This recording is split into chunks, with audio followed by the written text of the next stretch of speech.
ഒരേ സമീപനം തന്നെയാണ് അന്നും ഇന്നും ഒരു മാറ്റവുമില്ല. ഞങ്ങൾക്കും മാറ്റമില്ല. ഞാനതിലെ പറഞ്ഞത് വർഗീയത ഉയർത്തുന്ന വെല്ലുവിളി ഇന്ന് മതതീവ്രവാദത്തിലേക്ക് കടന്നിരിക്കുന്നു. അതിന്റെ ലക്ഷണങ്ങൾ നമ്മുടെ രാജ്യത്ത് ഇപ്പോൾ കാണാൻ സാധിക്കും. രാജ്യത്തെ കിടുകിട വിറപ്പിക്കുന്ന രൂപത്തിൽ രണ്ട് വർഗീയ ശക്തികളും ഇപ്പോ രംഗത്ത് വന്നു കഴിഞ്ഞു. അപ്പോൾ അത് ന്യൂനപക്ഷത്തിന്റെ ഭാഗത്താണ് എന്നുള്ളത് കൊണ്ട് കണ്ണടക്കാൻ സാധിക്കില്ല. പണ്ട് ആ ഭീഷണിയില്ല, അതാ മനസ്സിലാക്കേണ്ടത്. ഇന്നത്തെ ഭീഷണിയും പഴയ ഭീഷണിയും രണ്ടും രണ്ടാണ്. ഈ മതന്യൂനപക്ഷത്തിൽ ഈ വർഗീയ വികാരം ആളിക്കത്തിക്കുന്നതിൽ RSSന് അതിൻ്റെതായിട്ടുള്ള പങ്കുണ്ട്. ഒരു കാര്യത്തിനൊരു കാരണവും ഒരു കാരണത്തിനൊരു കാര്യവും ഉണ്ടാവും. ഈ രൂപത്തിലേക്ക് മതന്യൂനപക്ഷ വിഭാഗങ്ങളെ മതപരമായി തീവ്രവാദപരമായി എത്തിക്കുന്നതിൽ RSSന്റെ പങ്ക്, പ്രത്യേകിച്ച് ബാബറി മസ്ജിദിന് ശേഷം അവർ വഹിച്ച പങ്ക് മറന്നുകൂടാ. അതിനൊരു കാരണമാകാം. പക്ഷെ എന്തായാലും ഈ രണ്ട് ശക്തികളും മതരാഷ്ട്രവാദമാണ് ഇപ്പോൾ ഉയർത്തുന്നത്. അത് പ്രകടമായിട്ട് പറയാണ്, പണ്ടതല്ല. പണ്ട് RSS പ്രകടമായി പറയാത്ത കാര്യം RSSന് പ്രകടമായി രംഗപ്രവേശനം ചെയ്യാൻ പറ്റാത്ത സ്ഥലങ്ങളിൽ ഇപ്പോ RSS രംഗത്ത് വന്നിരിക്കുന്നു. ബഹുമാനപ്പെട്ട പ്രധാനമന്ത്രി തന്നെ അമ്പലം ഉദ്ഘാടനം ചെയ്യുന്നു. അതൊന്നും നെഹ്റുവിന്റെ കാലഘട്ടത്തിലോ അതിന് ശേഷമുള്ള കാലഘട്ടത്തിലോ ഊഹിക്കാൻ പോലും പറ്റുന്നതല്ല.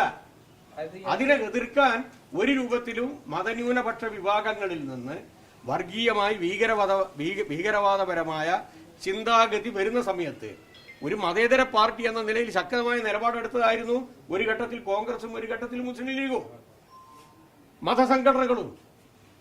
ഇന്ന് അതിൽ നിന്നും മാറിയിരിക്കുന്നു. അതാണ് പ്രശ്നം. അതിൽ ബഹുഭൂരിപക്ഷം മതന്യൂനപക്ഷങ്ങളും മതേതരമായി ചിന്തിക്കുന്ന ആൾക്കാരാണ്.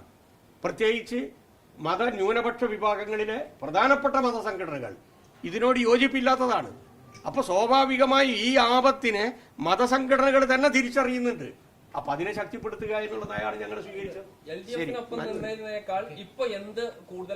ഇപ്പൊ രാജ്യത്ത് കാണുന്ന പ്രശ്നം ഒന്ന്, വർഗീയ ഫാസിസത്തിന്റെ വാതിൽ തുറക്കപ്പെടാൻ പോകുന്നു. എന്താ ഈ CAA എന്ന് പറഞ്ഞു കഴിഞ്ഞാൽ നിങ്ങളെ പഠിപ്പിക്കണം. സിറ്റിസൺഷിപ്പ് അമെൻമെന്റ് ആക്ട് രൂപപ്പെട്ട് SIRലേക്ക് എത്തിയില്ലേ? എന്താണ്? നിങ്ങൾക്ക് ഇപ്പം വോട്ടില്ല, അടുത്തതിനും നിങ്ങൾക്ക് വോട്ടില്ല, അപ്പൊ നിങ്ങൾക്ക് പൗരത്വം ഉണ്ടാവില്ല. അപ്പൊ പൗരത്വം ഇല്ലാതാക്കുന്നത് വഴി അവർക്കിഷ്ടമില്ലാത്ത ആൾക്കാരെ അവരുടെ പൗരത്വം റദ്ദ് ചെയ്ത് കഴിഞ്ഞാൽ ഹിന്ദുത്വ ഫാസിസത്തിലേക്ക് കടക്കാൻ എളുപ്പ വഴിയാണ്. ആ വഴി അവരിപ്പോ തുറന്നു കാട്ടിയില്ലേ? ജമാഅത്തിന് അന്നും ഇന്നും LDFന്റെ കൂടെ ജമാഅത്ത് സഹകരിക്കുമ്പോൾ ഇപ്പോഴും തമ്മിലുള്ള അതെ ഞാൻ നേരത്തെ പറഞ്ഞു, മുഖ്യമന്ത്രിയും പറഞ്ഞു. ചോദിച്ച ചോദ്യം തന്നെ കൊണ്ട് ചോദിക്കും. മറ്റൊരു കാര്യം, ഇപ്പോ ഈ താങ്കളുടെ പ്രസ്താവനയ്ക്കിടെ പറഞ്ഞു UDF അധികാരത്തിൽ വന്നാൽ ആഭ്യന്തര വകുപ്പ് ജമാഅത്തിന്റെ കയ്യിലാവുന്നത്. അതെങ്ങനെ? അതാണ് ഞാൻ പറഞ്ഞത്. കാരണം ഇത് ഞങ്ങളുടെ സഹായത്തോട് കൂടിയിട്ടല്ലേ നിങ്ങൾ അധികാരത്തിൽ വരുന്നത്. അതുകൊണ്ട് ഈ ഒരു പ്രശ്നം ഉണ്ടാകുന്ന സമയത്ത് ഞങ്ങൾ പറയുന്നതിനനുസരിച്ചിട്ട് നിൽക്കണം എന്ന് പറയില്ലേ? കാരണം ഞങ്ങളുടെ പിന്തുണയോട് മുന്നണിയിലായില്ലേ? ഇപ്പോ മുന്നണിയിലായ ഒരു കക്ഷിക്ക് മന്ത്രിയാകണമെന്നില്ല. അപ്പം ഭരണത്തിന്റെ നയപരമായിട്ടുള്ള കാര്യങ്ങളിൽ പോളിസി മേക്കിങ്ങിൽ ഇടപെടാനുള്ള ശേഷി കിട്ടും.